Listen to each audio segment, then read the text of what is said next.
안녕하십니까. 한국공인회계사에서 개최하는 2021년 주요 산업 리스크 세미나에 참여해 주셔서 감사드립니다.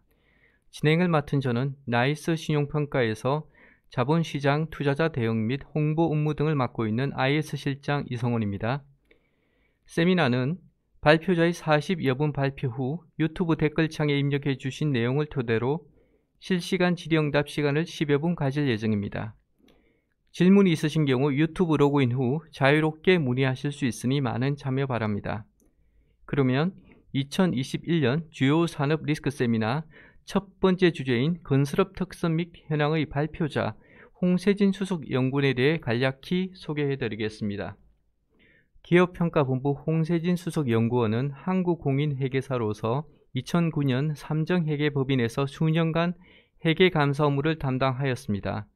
2012년 나이스 신용평가에 입사해 건설업 및 지방공기업 신용평가를 담당하는 신용평가 애널리스트로서 기업 및 그룹 분석, 이슈 리포트 작성 등을 통해 실무 경험과 전문 지식을 쌓아오고 있습니다. 또한 건설회사 정기평가 결과 및 전망 보고서를 작성하고 해외 건설 현장 잠재 위험 및 주택시장 현황 점검 리포트 등을 통해 주요 이슈 및 시장 관심사에도 적극 대응하고 있습니다. 그러면 이제 건설업 특성 및 현황을 주제로 나이스 신용평가 홍세진 수석 연구원의 발표를 시작하겠습니다. 안녕하세요. 나이스 신용평가의 홍세진입니다. 금일 교육할 내용은 건설업 및 건설회사들에 관한 내용입니다. 우선 건설산업의 특성을 말씀드리고 그리고 이러한 특성들을 반영한 신용평가사의 건설업 방법론에 대해 설명하고자 합니다. 그리고 최근 건설업 및 건설회사들의 현황에 대해 말씀드리겠습니다. 우선 건설산업 특성에 관한 내용입니다.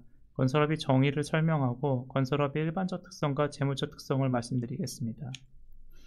우선 건설업의 사전적 정의입니다. 건설업법에 의하면 건설업은 원도급, 하도급, 기타 명칭 여하에도 불구하고 건설공사의 도급을 받는 영업이라고 규제되어 있습니다.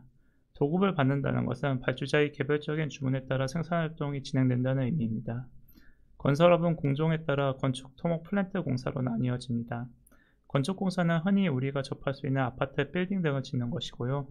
토목은 철도, 도로, 교량 공사와 같이 땅과 하천 따위를 고쳐 만드는 공사입니다. 플랜트 공사는 석유화학 공장, 발전소 등을 짓는 것을 의미합니다. 발주자에 따라 나누면 국가기관 등이 발주하는 공공공사, 일반 개인 혹은 회사 등이 발주하는 민간공사로 나뉩니다. 지역별로는 국내와 해외로 나뉘며 국내 건설회사들이 출자하는 해외 공사는 대부분 공공공사인 경우가 많습니다. 다음은 건설업의 일반적인 특성을 말씀드리겠습니다. 앞에서 말씀드린 바와 같이 건설업은 발주자의 개별적인 주문에 따라 생산활동이 이루어지는 수주산업입니다. 제조업은 대량 생산을 미리 하여 불특정 다수의 수요를 예측하여 시장에 판매하는 것이 가능하지만 건설업은 수주를 한 후 발주처의 요구사항을 맞추어 진행하기 때문에 생산기간이 존재합니다. 테이만 뭐 장관이 아파트가 빵이라면 밤새서라도 만들겠다라는 유명한 말이 있죠. 빵처럼 수주한 건축물, 플랜트, 교량 등을 단기간 내에 만들 수 없다는 뜻입니다. 보통 주택은 착공 완공까지 2-3년 정도 걸립니다. 물론 토지보상, 인허가 등의 사전조차 등을 포함시키면 실제 수주 완공 시간까지는 현장별로 천차만별일 수 있습니다.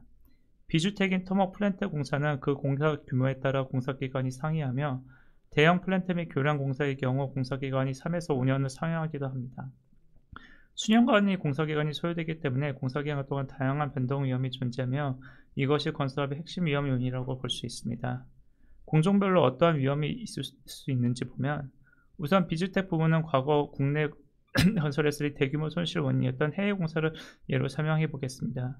주로 해외 피드 업체들이 제공하는 원천 설계를 바탕으로 세부 설계 및 시공을 하게 되는데 공사 진행 중에 실제 세부 설계가 변동되거나 발주처의 요구 혹은 건설회사의 시공 실패 등으로 리워크 작업을 하게 되면서 추가 원가가 발생하는 경우가 많았습니다. 또한 실제 납기를 맞추기 위해 추가 비용을 지불하면서도 돌감 공사를 실시하기도 하죠. 기계적 준공이 완료되었음에도 불구하고 발주처의 펀치적 추가 비용이 발생하기도 하고 계약서상 납기를 지키지 못해 지체 상금이 발생하는 경우도 다수 있었습니다.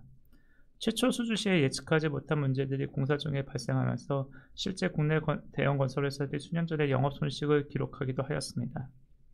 주택 부분을 보면 사실 주택의 경우 플랜트와 대형 교량 공사와 달리 시공법이 표준화되어 있습니다. 따라서 주택공사의 경우 최초 건설회사가 수주 시 예측한 총 원가가 실제 완공 시까지 상향 조정되지 않는 경우가 많았습니다. 하지만 주택의 경우에도 공사기간 동안 다양한 변동 위험이 존재합니다. 예를 들어 최초 수주하였을 때는 분양이 성공적으로 될 것 같아서 수주했는데 실제 분양 시점에 부동산 경기가 악화되면서 미분양이 많이 발생할 수도 있습니다. 이렇게 되면 실제 공사비는 계속 투입되는데 분양대금을 받지 못해 시공사의 재무상황이 악화될 수 있습니다. 공사대금을 결국 제대로 수령하지 못하거나 대물 변제를 가져온 부동산이 시장가치가 하락하면서 대규모 대손상급비가 인식되어 손익구조가 악화되기도 합니다. 장기간 생산기간이 소요되기 때문에 실제 건설회사들에게 발생한 손실 사례들을 보여드리도록 하겠습니다. 우선 첫 번째 편은 해외 손실 현장들의 원가의 변동 내역입니다. 2022년 말 각 프로젝트의 완공 예정 시기가 2016년에는 4년가량 늦어진 것으로 보입니다. 공사기간이 늘어나면 당연히 추가 비용이 발생할 수밖에 없는데요. 2012년 말 기준으로는 사우디와 쿠웨이트 프로젝트들의 원가율이 110% 내외였는데 4년이 지난 시점에 보면 동 공사의 원가율이 150% 내외까지 올라갔습니다. 도급액은 큰 변동이 없었으나 예전 총원가가 크게 상승하면서 대규모 추가 비용이 발생하게 되었음을 알 수 있습니다. 주택 부분의 사례를 보면 리만 사태가 발생하기 전에 미분양 물량이 안정적으로 관리되고 아파트 가격도 꾸준히 오름세를 보였으나 리만 사태를 전후로 미분양 물량이 급격히 증가하고 아파트 실거래 가격 지수도 하락하였습니다. 예측하지 못한 대규모 외부 충격으로 주택가격이 급격히 하락하고 미분양 물량이 단기간에 급증하였음을 알 수 있습니다. 실제 이 시점에 많은 건설회사들은 저조한 분양 실적으로 인해 재무상황이 악화되었습니다. 두 번째 건설업의 일반적 특성은 진입장벽이 낮아 경쟁도가 높다는 점입니다. 건설업은 대규모 시설 투자가 필요하지 않은 노동집약적 산업입니다. 초기 투자 비용이 크지 않아서 실제 국내에 수만 개의 건설회사가 있죠. 2021년 7월 기준으로 종합건설회사로 건설협회에 등록된 회사가 약 14,000개가 되고요. 그 외 전문 설비 담당 회사까지 포함해 약 8만 개의 건설업체가 협회에 등록되어 있습니다. 실제 자동차나 통신 산업과 비교하면 경쟁 강도가 높은 건설업은 일부 주요 대형 건설회사들이 시장 점유율이 낮은 수준입니다. 시공 난이도가 상대적으로 낮은 주택 부문을 보아도 실제 국내 시공 능력 10위안의 건설회사들이 분양 물량이 전체 분양 물량 내 30%를 하회하고 있습니다. 자동차나 통신, 유통 등과 같이 일부 회사들이 독과점하고 있는 시장과는 매우 큰 차이를 보이고 있습니다. 세 번째 일반적 특성은 건설업의 정체 및 경기 민감도가 높다는 점입니다. 앞서 말한 바와 같이 건설업은 노동집약적 사업입니다. 건설업에 종사하는 사람이 매우 많은 것은 물론 건설업에 영향을 받는 전후방 산업 종사자도 매우 많기 때문에 그 경제적 파급력이 큰 수준입니다. 이렇게 고용 유발 및 산업 연관 효과가 큰 건설업의 특성 때문에 건설 관련 정책의 경기 조절 수단으로 빈번하게 활용되고 있습니다. 토목공사의 경우 공공기관 발주 물량의 비중이 높은데요. 경기 개선을 목적으로 SOC 예산 등을 확대하여 다수의 토목공사를 공공기관들이 발주하기도 합니다. 부동산 정책을 통해 정부가 경기 조절을 하기도 하고요. 건설업의 경기 민감도가 높다는 것도 여러 측면에서 확인 가능합니다. 우선 각 국가별 호경기 불경기에 따라 건설회사들의 수주 물량이 달라집니다. 유가 수준이 중동 및 산유 국가들이 경기를 결정하는 요인이기 때문에 유가 수준에 따라 해외 중동지역 플랜트 공사 발주 물량도 변동되죠. 주택 부문을 보면은 부동산 경기가 좋으면 분양 물량이 증가하고 반면에 경기가 악화되면 신규 분양 물량이 감소합니다. 이러한 특성 때문에 실제 주택 공사 기간 등을 바탕으로 부동산 4년 주기설 또는 5년 주기설이 있는 거죠. 지금까지 건설업의 일반적 특성을 말씀드렸고요. 지금부터는 건설업의 재무적 특성을 설명드리고자 합니다. 첫 번째 특성은 건설업은 그 구조상 레버리지 활용이 불가피하다는 것입니다. 도급공사의 경우에는 발주처가 공사대금을 지급하는 시점과 건설회사들이 공사비를 투입하는 시점이 불일치로 인해 공사기간 동안 자금 쇼티지가 발생할 수밖에 없습니다. 특히 해외 플랜트 공사의 경우 발주처의 요구로 인해 예정된 공사대금 수령 시기보다 실제 공사대금 회수가 지연되기도 합니다. 주택개발사업의 경우 토지 취득 및 분양 시점 이전의 준비 등으로 분양대금 수령이 완료되기 전까지 자금 쇼티지가 발생하기도 합니다. 또한 건설업은 수주사 및 특성상 이익 변동성이 높은 수준입니다. 앞에 건설업의 이 일반적인 특성에도 말씀드렸는데요. 플랜트 공사 등의 경우 설계 변경, 발주처 감리에 따른 리워크 작업 등으로 추가 원가가 발생하는 경우가 다수 있습니다. 주택사업의 경우 표준화된 시공법으로 인해 예정원가의 변동 가능성이 상대적으로 제한적이나 미분양 해결을 위한 할인 분양 등으로 손실이 발생하기도 합니다. 이렇게 수년간의 공사기간 동안 최초 수주 시에는 예측하지 못한 상황이 발생하면서 건설회사들의 손익이 급격하게 변동되기도 합니다. 또한 앞의 표에서 보여드렸다시피 공사대금 수령 시기와 공사비 투입 시점이 불일치로 건설회사들의 현금흐름 변동성이 높을 수밖에 없습니다. 특히 발주처가 시공사 대비 협력 합상력이 우위에 있는 터모의 플랜트 공사의 경우 예정된 공사대금 수령 시기가 지연되면서 현금흐름 변동성이 더 확대되기도 합니다. 이렇게 현금흐름 변동성이 높기 때문에 재무 안전성의 변동성도 높을 수밖에 없습니다.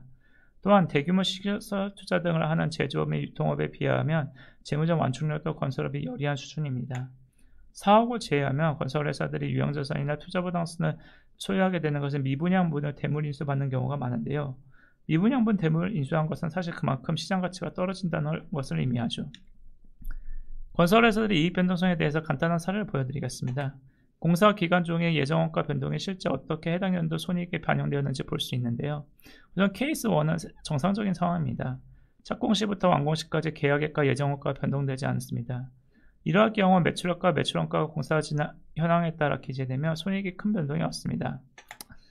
다만 이러한 경우에도 발주처 인정 범위에 따라 운전자금 부담이 공사 기간 중에 발생합니다. 2년차에 보면 미천공 공사가 급격히 증가한 것을 볼 수 있습니다. 케이스 2는 총 원가가 3년차에 급격히 변동되는 경우입니다. 예정 원가가 300에서 700으로 증가하면서 3년차에 기존에 인식했던 이익을 취소하고 한꺼번에 손실을 잡다 보니 어닝 쇼크가 발생합니다. 전체를 보면 200의 손실을 인식해야 하는데 기존에 인식하였던 167억의 누적 이익도 취소하면서 3년차에 367의 손실을 인식합니다. 이와 같이 공사 중에 원가율이 변동되면 어떻게 손익이 변동되는지 살펴보았습니다. 해당 편은 실제 건설회사 사례입니다. 해외 어닝 쇼크가 발생한 시점과 그 이전 시점의 재무지표입니다. 대규모 원가율 조정이 발생하기 전에는 실제보다 낮은 예정 원가율에 따라 손익을 인식하기 때문에 이익 지표는 양호한 수준입니다. 어닝 쇼크 3개년 이전에는 에비타 합계가 약 1조 4천억이었는데요. 이에 비해 3개년 영업 현금흐름 합계는 195억 원에 불과합니다. 실제 매출 채권 회수는 잘 되지 않기 때문에 현금흐름은 이익 지표 대비 매우 열이하죠. 그리고 실제 원가율이 상향 조정되면서 T 시점에 대규모 손실이 발생한 것을 볼 수 있습니다. 지금까지 건설업 특성에 대해 설명드렸습니다. 그러면 이번에는 신용평가사의 건설회사 평가 방법론에 대해 간단히 설명드리고자 합니다. 해당 표가 건설회사 세부 평가 요소입니다. 나이스 신용평가에서는 회사를 평가할 때 크게 사업위험과 재무위험으로 나눠서 평가합니다. 그중 사업위험은 해당 산업의 특성을 고려한 산업위험 평가 요소와 개별 회사의 특성을 고려한 경쟁지위를 평가 요소가 나뉩니다. 경쟁지위 평가 요소는 시공능력 순위, 공사 잔량, 영업 수익성의 경량 지표와 사업 답변의 수준, 사업 경제 역량을 평가하는 정성 지표가 있습니다. 정량 지표나 각 구간별 수치를 참고하시면 되겠습니다. 정성 지표는 다음 페이지에서 좀 더 자세히 말씀드리겠습니다. 재무위험은 크게 금융비용 커버리지, 현금흐름, 재무구조, 재무적 융통성 이 4개를 평가 요소가 나뉘게 됩니다. 정량정의 지표는 각각 영업이익과 금융비용에 대한 대응 수준, 영업현금의 차입금에 대한 대응 수준, 자기자본 규모, 부채 비율이 있고요. 그 외 재무적 융통성, 우발 채무를 포함한 자산 부채의 질적 수준, 사업 관련 대여금 및 출자 부담의 적정성을 평가하는 정성 평가 요소가 있습니다. 우선 산업위험 평가에 대해 설명드리겠습니다. 해당 산업위험 등급은 현재 나이스 신용평가의 모든 종합건설회사에 동일한 등급이 부여됩니다.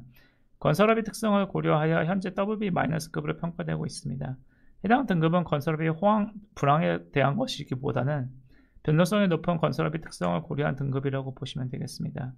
실제 2021년 건설회사 신용등급 방향성을 안정적이라고 보고 있지만 이와 별개로 높은 경쟁 강도, 정책 및 경기 민감도, 공급의 비탄력성으로 인한 수급 구조의 높은 변동성 등 건설업의 본원적인 특성이 반영되어 산업위험 등급이 최종 결정된 것이라고 보시면 되겠습니다. 사업위원회 경쟁지위 평가 요소를 보다 세부적으로 보면 시공능력 수위는 매년 건설협회에서 7월에 발표되는 것을 사용합니다. 다만 도어 엔지니어링 같은 종합건설 외 전문 엔지니어링 업체는 국내 및 해외 시장 내에서 엔지니어링 전문 업체 회사로서의 시장 지위를 정성적으로 반영하여 평가합니다. 사업 다변화 수는 첫째는 사업 및 공정도가, 둘째는 지역 및 거래선의 다변화, 셋째는 계열 물량 수주에 따른 영업 안정성 확보 수준, 이 세 가지 측면을 종합적으로 평가합니다. 사업 경쟁 역량은 건설업종 주요 경쟁 요소에 대하여 피평가 기업이 확보하고 있는 기본적 역량을 의미합니다. 사업 경쟁 역량 평가 시 고려되는 요소로는 브랜드 인지도, 사업 시공 경험, 원가 관리 능력, 전문 인력 보유 및 기술 역량 수준, 영위 분야의 다양성 및 확장 잠재 가능성, 해외 사업 관리, 운영 역량, 주거용 건축사업 분야 위험 관리 능력 등이 있습니다. 수주 잔액은 그 건설회사가 확보해내는 공사 물량을 평가하는 것이고요. 회사마다 통상적인 외형 규모가 상이한 만큼 절대적인 공사 잔액 수치를 평가 요소로 하지는 않고 해당 회사들이 연간 매출액이 몇 배씩 공사 잔액을 확보하고 있는지를 평가합니다. 매출액 대비 두세 배 수준이 공사 잔액을 확보하고 있으면 보통 수준으로 평가합니다. 영업수익률도 정량 지표이며 4에서 6% 수준을 보통 수준으로 봅니다. 향후 먹거리 확보 수준을 평가하기 위해 수주잔액 나누기 공사순이익은 최고원 지표를 기준으로 하나 건설회사의 원가의 조정 변동성을 고려하여 예비 나누기 매출액은 5년 평균치를 산용합니다. 다음은 재무위험 평가 요소입니다. 예비 나누기 구매 비용, 영업현금을 나누기 차입금, 자기자본 규모, 부채 비율과 같은 정량 지표도 5개년 평균치를 사용합니다. 특히 타 일반 회사들의 평가 방법론과는 다르게 건설회사들의 경우 원가의 조정 혹은 미분양분 대손에 대한 대규모 손실 발생 시 이에 대한 재무적 완충력을 나타내는 자기자본 규모를 주요 평가요소로 두고 있습니다. 현금 흐름 지표는 정성 지표도 있는데요.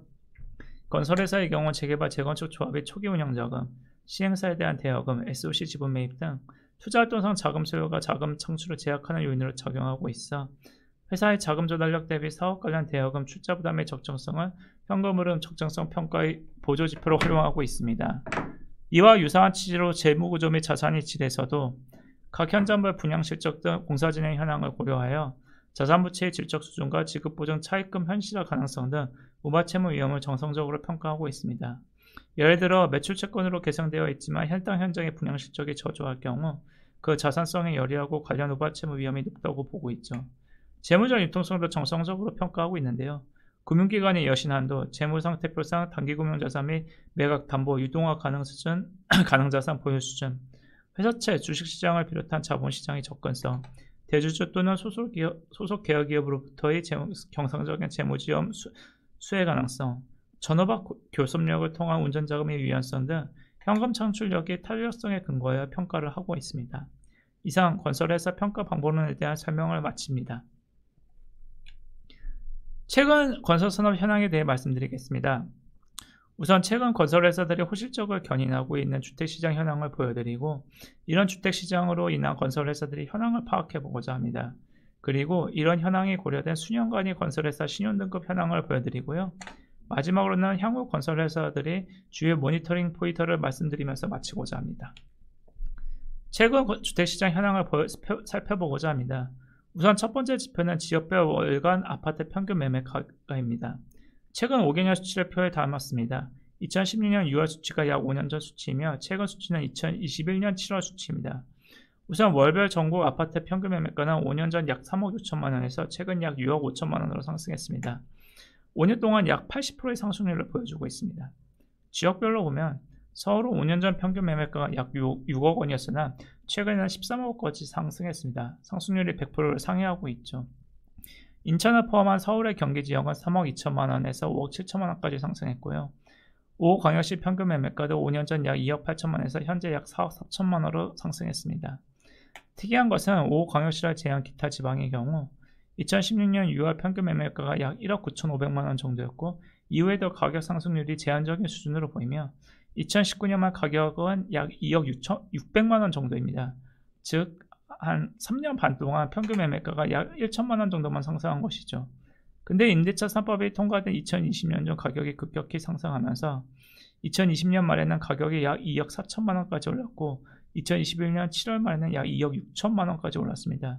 즉 최근 1년 반 사이에 매우 높은 가격 상승률을 보인 거죠. 실제 월별 아파트 가격 상승률을 보면 수도권의 경우 월별 가격 상승률이 2017에서 2019년 중 약 2%를 상회했던 적이 있는 반면에 기타 지방의 경우 2016년부터 2019년까지 월별 아파트 가격 상승률이 1%를 상회했던 적이 없습니다. 심지어 2018년 2월에서 8월까지 그리고 2019년 1월에서 9월까지는 월별 아파트 가격 상승률이 마이너스를 기록하기도 하였습니다. 하지만 이러한 추세는 2020년 이후로 급격히 변동했습니다. 2020년 7월과 8월 각각 1.4%, 1.7%의 상승률을 보이며 2016년 이후 최초로 1%의 가격 상승률을 상회했고 이후 2021년 1월까지 월별 가격 상승률이 1%를 상회하고 있습니다. 또한 이후에도 현재까지 가격 상승률은 플러스로 나타내고 있습니다. 규제의 풍선 효과, 임대차 3법의 역효과 등으로 서울 및 경기 지역은 물론 기타 지방 현장까지도 아파트 가격 상승이 지속되고 있는 상황입니다. 한편 이렇게 주택가격은 계속 상승하고 있는 반면에 정부의 분양가 규제로 실제 아파트 평균 매매가와 분양가 차이는 더욱 커지고 있습니다. 2016년 1월부터 최근까지 월별 전국 평균 아파트 매매가와 분양가의 차이는 미터 제곱미터당 약 79만 원입니다. 이것도 2017년까지는 가격 차이가 크지 않았다가 최근에는 약 120만 원까지 차이 나고요. 이것을 공급 면적 43평짜리 아파트라고 생각하면 약 1억 4천 정도 차이 난다고 볼 수 있겠습니다. 다만 평균 매매가의 경우 노후 아파트와 신축 아파트 모두 섞인 반면에 분양 아파트는 모두 신축 아파트인 점을 고려하면 실제 신규 분양 아파트에 대응할 수 있는 신축 아파트 평균 매매가와 분양가는 더욱 큰 차이가 있다고 할 수 있겠습니다. 한편 매매가 대비 저렴한 분양가로 인해 청약시장의 호조가 지속되고 있는데요. 서울 지역이 1순위 청약 경쟁률이 몇십 대 1, 몇백 대 1인 것은 말할 필요도 없고요. 경기도와 6개 광역시는 물론 제주도를 제외한 기타 지방 지역까지 전반적으로 높은 경쟁률을 보입니다. 실제 분기별 초기 분양률을 보면 2016년부터 2019년 3분기까지 전국 초기 분양률은 90%를 상회한 적이 없습니다. 다만 2019년 4분기에 전국 초기 분양률이 91.7%를 기록하며 2016년 이후 최초로 90%를 상회하게 되었고요.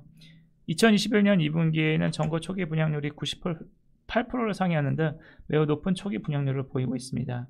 지역별로 보면 수도권 및 5개 광역시는 2016년부터 2017년 3월까지 분기별로 중간중간 70% 수준의 초기 분양률을 기록하기도 하였으나 2017년 하반기 이후 초기 분양률이 모두 85%를 상회하며 양호한 수준의 분양률을 보여주고 있습니다. 광역시를 제외한 기타 지방의 초기 분양률 변동 내역이 최근 5년 내 매우 드라마틱한데요. 분기별 초기 분양률이 2016년부터 2019년까지 50에서 70%대를 기록하였는데 이후 2020년 2분기부터 초기 분양률이 80%를 상회하더니 최근에는 초기 분양률이 96%를 기록하고 있습니다. 지속된 주택가격의 상승, 매매가 대비 저렴한 분양가, 규제의 풍선 효과 등으로 수도권 및 광역시 등 주요 지역은 물론 기타 지방 지역까지 최근 양호한 분양 실적을 나타내고 있습니다. 청약시장 호조 추세가 지속되면서 최근 미분양 위험은 매우 낮은 수준입니다.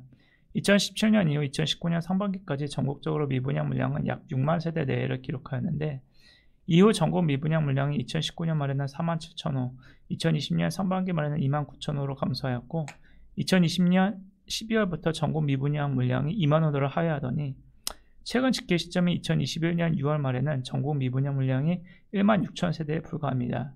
통계청에서 확인 가능한 2007년 1월 이후 미분양 물량을 보면 최근 미분양 물량은 역대 최저 수준입니다.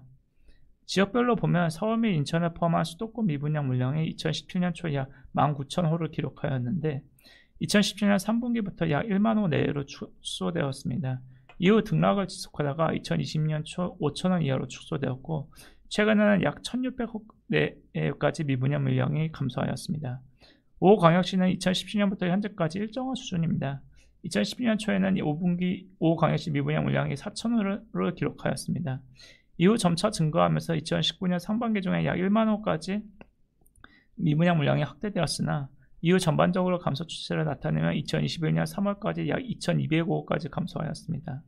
다만 이후 소폭 증가하면서 5광역시 미분양 물량이 2021년 6월 기준으로는 3,100호를 기록하고 있습니다. 세부 지역적으로 보면은 부산, 대전, 울산, 광주는 2021년 3월 수치와 6월 미분양 수치가 큰 차이가 없으나 대구의 미분양 물량이 2021년 3월 약 1,150호에서 2021년 6월 약 1,000호까지 증가한 것이 최근 5광역시 미분양 물량의 증가 원인으로 보입니다.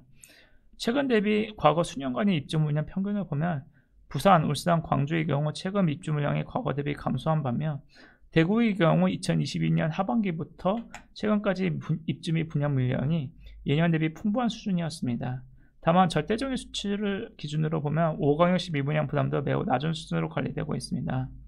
5광역시를 제외한 기타 지방을 보면 2017년부터 2019년 10월까지는 미분양 물량이 약 4만 호 내외였으나 2020년 전 미분양 물량이 급속히 감소하면서 2020년 말 미분양 물량은 14,000호까지 축소되었습니다. 이후 기타 지방에서도 미분양 물량 축소 추세가 지속되면서 2021년 6월 말 기준으로는 11,000호를 나타내고 있습니다. 그리고 허그에서 발표하는 미분양 관리 지역도 2019년 3월에는 41개를 기록하기도 하였는데 이후 점차 계속 줄면서 2021년 8월에는 역대 최저 수준인 6개를 기록하였습니다. 수도권 지역에서는 미분양 관리 지역이 없으며 충남 아산시, 전남 광역시, 경북 김천시, 그리고 경남 양산시, 창원시, 거제시가 최근 미분양 관리 지역입니다. 미분양 현황을 보면 주택시장은 최근까지 미분양 위험이 매우 낮은 수준으로 관리되고 있음을 알 수 있습니다. 지금까지 주택시장 현황을 살펴보았고요. 그럼 이러한 현황 등을 바탕으로 한 건설회사들의 현황을 보고자 합니다. 2013년초 GS건설을 시작으로 해외 부문 원가율 조정으로 인해 해외와 국내 공사를 병행하였던 국내 대형 건설회사들은 2013에서 2017년까지 중동지역 프로젝트들을 중심으로 대규모 손실이 발생되었습니다. 그리고 대규모 추가 원가가 발생한 2013년을 전후로 국내 건설회사들은 해외 부문 수주 물량을 축소시키게 됩니다. 반면 정부의 부동산 견인책과 분양 경기 개선을 바탕으로 분양 물량을 2014년 이후에 확대시키게 되죠. 실제 주요 건설회사들의 중동지역 수주 실적을 보면 2013년 이후 7개년 수주 금액 합계가 836억 달러를 기록하였는데 이후 2013년에서 2020년간의 7개년 중동지역 수주 물량은 426억 달러만을 기록하게 됩니다. 즉 2013년을 기점으로 이후의 7개년 수주 실적 합계가 이전의 수주 실적 합계 대비 반토막이 난 거죠. 국내 분양 물량은 이와 정반대의 수치를 보여주고 있습니다. 주요 건설회사들이 2007에서 2014년 분양 물량은 약 24만 호를 기록하였는데 2014에서 2020년 분양 물량 합계는 51만 호를 상회하고 있습니다. 즉 이것도 마찬가지로 2013년을 기점으로 이후의 7개년치 분양 물량 합계가 이전 분양 물량이 2배를 상회하고 있습니다. 건설회사들이 해외 공사에서 대규모 손실을 기록한 2013년을 전후로 해외 부문 익스포저를 축소시키고 주택 부문 익스포저를 확대시킨 것으로 파악됩니다. 이렇게 해외 부문 익스포저를 축소시키고 국내 주택 부분을 확대시킨 결과 건설회사들의 영업 실적은 2013년 대규모 원가율 조정 이후 전반적으로 개선되어 왔습니다. 해당 표는 국내외 사업을 병행하는 주요 건설회사들의 실적을 나타내고 있습니다. 표를 보면 주요 해외 프로젝트가 2013년 한 차례 대규모 손실을 발생시킨 후 완공 시점을 전후로 2016년과 2017년 재차 대규모 손실을 발생시키기도 하였으나 이후 주택 부문의 이익 규모가 확대되면서 2014년 이후 전체적으로는 영업이익 창출 기조가 지속되었습니다. 2013년 건축의 공종에서의 영업손실 규모가 1조 2천억 원을 기록하고 건축 공종에서 약 4천억 원의 영업이익을 기록하면서 전체적으로는 영업손실을 기록하였습니다. 2016년과 2017년에는 비건축 부문에서 영업손실이 각각 1조 9천억 원, 1조 7천억 원을 기록하였으나 건축 부분에서 2016년과 2017년 각각 2조 4천억 원, 3조 7천억 원의 영업이익을 시현하면서 토목 및 플랜트 공종에서의 손실에 주택 부문에서의 이익 창출로 대응 가능했습니다. 실제 2014년에서 2020년까지 건축 공종 외의 영업손실 합계가 약 5조 1천억 원을 기록하였으나 주택 중심의 건축 부문에서 동기간 동안 영업이익을 19조 원 창출하면서 주요 건설회사들은 전체적으로는 풍부한 수준의 이익을 시현하였습니다. 특히 2014년 이전에 수주한 주요 손실 해외 공사들이 2017년을 전후로 일단락되면서 해외 손실 규모도 이전 대비 축소되었습니다. 주요 건설회사들이 EBIT 나누기 매출액, 즉 영업수익성이 2017년 3.5%를 기록하였으나 2018년에는 5.7%를 기록하였고 2020년에는 6%를 소폭 상회하였습니다. 단순히 이익 규모만 확대된 것이 아닙니다. 주요 건설회사들이 2011에서 2012년 영업이익과 현금 흐름을 보면요. 영업이익 규모는 연도별로 약 2조 원을 기록하였으나 영업현금 흐름은 실제 적자를 기록하고 있습니다. 해외 플랜트 공사들이 조정 전 낮은 원가율로 손익을 인식하기 때문에 수익성은 좋게 나왔지만 실제로는 발주처로부터 공사 대금을 정상적으로 회수하지 못하면서 현금 흐름은 저조한 수준이었습니다. 그러나 2014년 이후 이러한 기조는 확연히 달라지게 됩니다.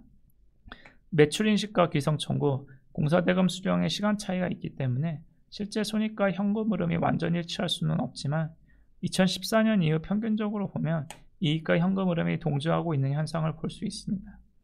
이는 증가한 주택 현장들이 원활하게 분양이 완료되면서 공사대금이 원활하게 회수되었다는 것을 보여주는 것이죠. 최근 수년간 주요 건설 회사들은 해외 현장 익스포저를 축소시키고 국내 주택 현장 사업 비중을 확대시킨 가운데 주택 현장들이 분양이 원활하게 완료되면서 이익과 현금으로 모두 양호한 수준을 기록하고 있음을 볼 수 있습니다. 그럼 최근 수년간 주요 건설 회사들의 신용등급 변동 추이를 보겠습니다. 일단 해외 현장에서 대규모 손실이 발생하기 이전인 2012년에는 건설 회사들의 신용등급이 상당히 높은 수준이라는 것을 알 수 있습니다. 현대건설, 대림산업, 포스코건설, GS건설이 AA- 등급을 보유하고 있습니다. 여기서 대림산업은 2021년 1월 분할 이전이 DL이고요. 인적 분할 과정을 거쳐서 신설된 DLENC가 기존 대림산업의 건설 사업을 영위한다고 보면 되겠습니다. 그 외 나머지 회사들은 A+A 등급을 보유하고 있습니다. 하지만 해외 손실이 지속된 2013에서 2017년죠. 주요 건설 회사들의 신용등급은 급변하게 됩니다. 신용등급 변동이 가장 심하지 않았던 회사들을 먼저 설명드리자면은 타 대형 건설 회사들 대비 해외 공사 원가 관리를 성공적으로 하고 주택 부문에서도 우수한 수주 경쟁력을 보여한 현대건설은 신용등급이 계속 AA-를 유지했습니다. HDC 현대산업개발은 해외 사업을 영위하지는 않죠. 하지만 주택 부문 실적이 저조했던 2013년 이전의 실적을 바탕으로 신용등급이 한 노치 하향되었으나 이후 주택 경기가 회복되면서 가장 빠르게 신용등급이 원상복구되었습니다. 그 다음 영향이 적었던 회사는 대림산업, 즉 현재의 DL인데요. 대림산업은 2014년 플랜트 부문에서 대규모 손실이 발생되면서 2014년 신용등급이 하락하였습니다. 다만 대림산업은 2014년 이후 해외 공사 수주를 급격히 감소시키고 국내 주택 부문 비중을 점차 확대시켰는데요. 해외 손실 현장들이 일단락되면서 2017년 이후 해외 부문 손실 규모가 급격히 감소하고 건축 부분의 이익 규모가 2016년 이후 급격히 증가하면서 2019년에는 드디어 해외 대규모 손실이 발생하기 이전인 AA- 등급을 탈환하였습니다. 포스코건설은 2015년의 등급 하락은 자체적인 실적 악화 때문이라기보다는 포스코 플랜텍의 워커 신청으로 인한 포스코그룹의 계열 요인 변동 때문이었습니다. 이후 2016년에서 2017년에는 브라질 CSP 제철소를 비롯한 중남미 플랜텍 공사의 손실로 인해 신용등급이 하향 조정되었습니다. 다만 2019년 이후에는 송도 개발 사업 재개에 따른 미수 채권 회수와 포스코 차이나 회사의 지분 매각으로 재무 안정성이 개선되면서 신용등급이 상향 조정되었습니다. 2012년과 대비해서는 현재 약 한 노치 등급이 차이납니다. GS건설과 대우건설, SK에코플랜트의 경우 중동지역 플랜트 공사를 중심으로 대규모 손실이 발생하면서 2013에서 2017년까지 신용등급 하향 기조가 이어졌습니다. 회사별로 차이가 있지만 동회사들은 2013년 전후로 대규모 원유식구를 기록한 이후에도 대림산업 등 여타 대형 건설회사보다 해외 공사 수주를 지속해 왔습니다. 이로 인해 손실 현장의 일단락이 지연되면서 신용등급 하향 기조가 다소 오래갔고요. 다만 보다 해외 부문 손실이 일찍 일단락되고 주택 부문에서 양호한 실적을 기록한 GS건설은 2018에서 2019년 등급 전망 및 신용등급이 상향 조정되었고요. 이러한 기조가 이어지면서 2021년 등급 전망이 스테이블에서 포지티브로 변경되었습니다. 해외 부문 익스포저가 GS건설 대비 다소 컸던 대우건설은 2020년 전후로 해외 공사 손실이 일단락되었고 이후 2021년의 등급 전망이 스테이블에서 포지티브로 변경되었습니다. 지금까지 건설회사들이 현황에 대해서 보았고요. 향후 건설회사들이 세 가지 모니터링 포인트를 말씀드리겠습니다. 첫 번째 모니터링 포인트는 건설회사들의 외형 규모입니다. 해외 공사의 선별적인 수주로 주요 건설회사들의 수주 잔액은 2015년을 정점으로 점차 감소하고 있는 상황입니다. 활발한 국내 주택사업의 수주로 건축 부문의 수주 잔액이 확대되고 있기는 하지만 주택사업의 경우 재개발, 재건축과 같은 사업은 수주한 후에 착공까지 오랜 시간이 걸린다는 특성이 있고 또한 정부의 규제로 인해 신속한 분양 및 착공이 이전 대비 어려워진 측면도 있죠. 가까운 사례를 보아도 둔촌주공의 경우 제 기억으로는 2019에서 2020년부터 일반 분양을 한다고 했지만 올해도 사실 분양이 될지 안 될지 예측이 어려운 상황입니다. 수주 잔액도 전반적으로 감소하고 있고 정부의 규제로 신속한 분양 착공도 어려워지면서 2017년 이후 주요 건설회사들의 매출 규모가 점차 감소하고 있습니다. 특히 2018에서 2019년 분양 물량이 상대적으로 저조한 수준을 보이면서 2021년까지도 매출 규모 감소세가 지속될 것으로 보입니다.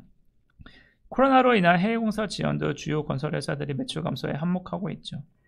한편 건설회사들은 최근 분양 경기가 양호한 수준인 만큼 2021년 이후 분양 물량을 대폭 늘릴 계획인데요. 실제 예정 현장들의 착공 및 분양 개시 여부에 대해서는 모니터링이 필요하다고 생각됩니다. 두 번째 모니터링 포인트는 현장별 분양 실적입니다.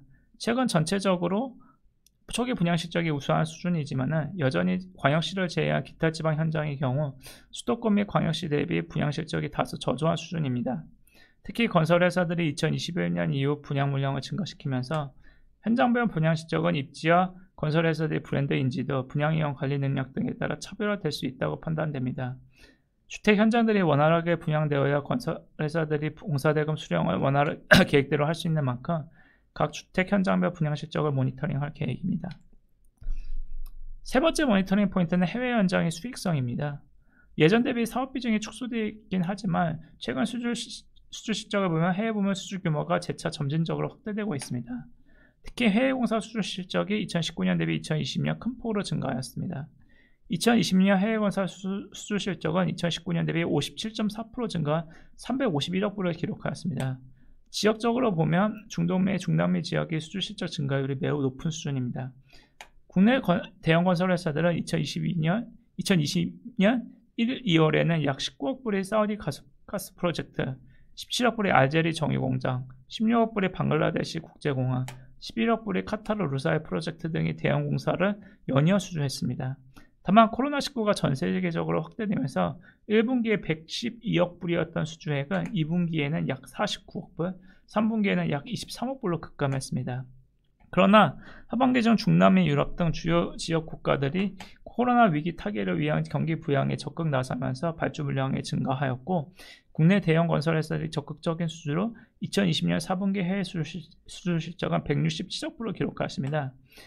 2020년 4분기 주요 수주 공사 내역을 보면은 현대건설, 포스코건설, 현대엔지니어링이 공동 수주한 도급의 28억 불의 파나마 메트로 3호선 공사, 삼성엔지니어링이 수주한 37억 불의 멕시코 도스 포카스 정유 프로젝트입니다.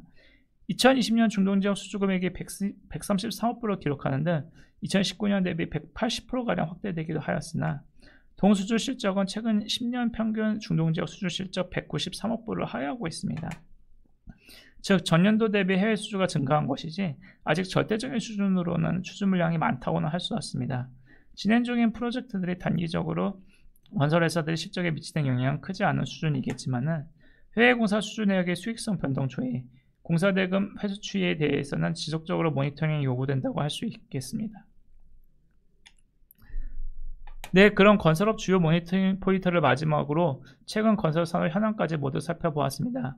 금일 발표한 내용을 요약하면 건설 산업은 그 특성상 실적 변동성은 높고 예측 가능성은 낮은 수준입니다. 다만 최근 건설 회사들의 현황을 보면 해외 손실 현장의 일단락과 분양 실적 및 채선성이 우수한 다수의 주택 현장 확보로 영업 실적은 우수한 수준으로 유지되고 있습니다. 현재 진행 중인 해외 공사 및 주택 현장 내역들을 보면 당분간 이러한 기조는 지속될 것으로 보입니다. 한편 선별적인 해외 수주 주택 물량이 착공 및 분양 지연으로 최근 건설 회사들의 외형은 이전 대비 축소되고 있는데요. 건설 회사들이 분양 및 착공을 확대시킬 계획이나 실제 이것이 원활하게 진행되는지 여부에 대해서는 모니터링이 필요하겠습니다. 또한 신규 주택 현장들이 원활히 분양되어야 건설 회사들이 계속 우수한 분양 실적, 영업 실적을 유지할 수 있는 만큼 진행 및 예전 주택 현장들의 분양 실적에 대한 검토가 필요합니다.